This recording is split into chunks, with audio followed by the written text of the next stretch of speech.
Another member of the Clash Dragon family has made it to Clash Royale. Despite sharing the same name and having similar abilities to the Electro Dragon from Clash of Clans, the Electro Dragon from Clash Royale received its abilities in a completely different way.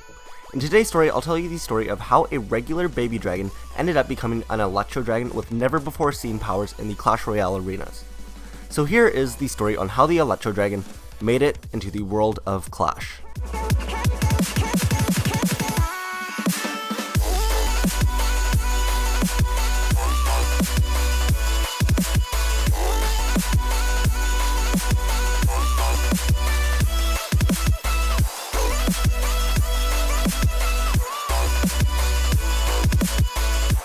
The baby dragon has been in the Clash Royale arena since the very beginning of time.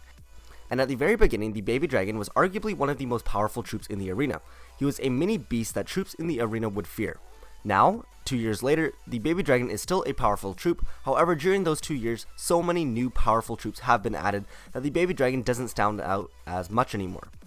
This has become really evident to the baby dragon during a particular battle, where the baby dragon was facing off a mirrored copy deck, except instead of the baby dragon, the opponent had the Inferno Dragon, where both kings were playing a beatdown golem deck. And every time the baby dragon was put into battle, he was matched by the Inferno Dragon on the opposite side. And then the baby dragon would be absolutely destroyed by the Inferno Dragon. All the battles weren't even close, where the baby dragon would quite literally get roasted by the Inferno Dragon. And every time this happened, the baby dragon just couldn't understand how the Inferno Dragon had gotten so much more powerful than him. They were practically the same if it weren't for the Inferno Dragon's special barrel full of lava on its back. Then the baby dragon had a realization. He thought that the only reason the Inferno Dragon was so much more powerful than he was is because he had some sort of special artificial add-on that increased his powers. He bet that if he had some sort of special add-on too, then he could beat anyone in the arena without a problem. So the baby dragon figured that after the battle was over, he would follow the Inferno Dragon to see where he gets his special add-ons from.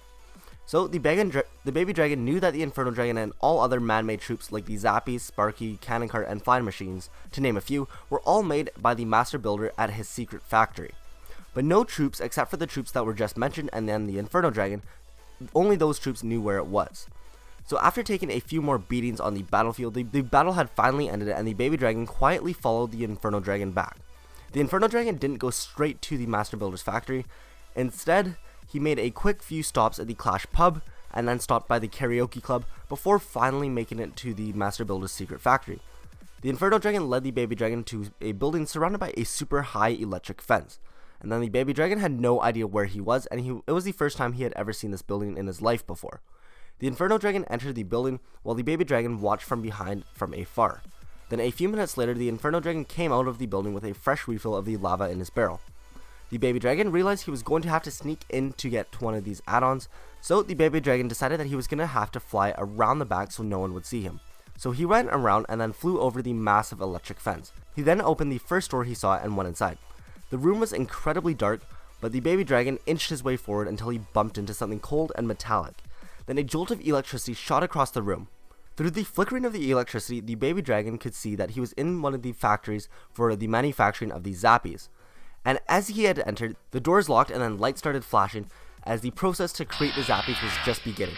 And since the baby dragon was in the room, the baby dragon ended up conducting almost all of the electricity that was meant for the Zappies. And those Zappies require a lot of electricity. The baby dragon tried to make his way out to the door, but it was too late. The baby dragon woke up with a jolt. Quite literally, he woke up and he could feel the electricity coursing through his body. When he caught a glimpse of himself in a reflection, he could see that he had changed. His skills had turned into an electric blue color, and electricity was literally spewing out of him. The baby dragon felt so much more powerful, and he couldn't wait to try it out. It wasn't exactly how he planned all of this going, but this works out fine too. So, the new electric dragon flew up into the sky and searched for the arena.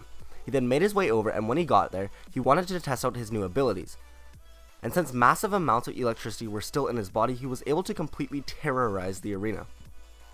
Troops were scared out of their minds, and the Electro Dragon was finally feared like he once was. As he was wrecking the arena, he noticed that some of the bolts of electricity that he would shoot out of his mouth would bounce off troops or buildings and hitting up to 3 of them at once. This was because since he was trapped in a Zappy production factory, there was enough electricity being added to that room to supply 3 Zappies. So now instead of those Zappies having their electricity supply, the Electro Dragon had the power to shoot electricity out of his mouth with the power of 3 Zappies. So combined with the previous power of the Baby Dragon, making him an unstoppable brand new troop. Anyways, that there is the story on the Electro Dragon. I really do hope you guys did enjoy.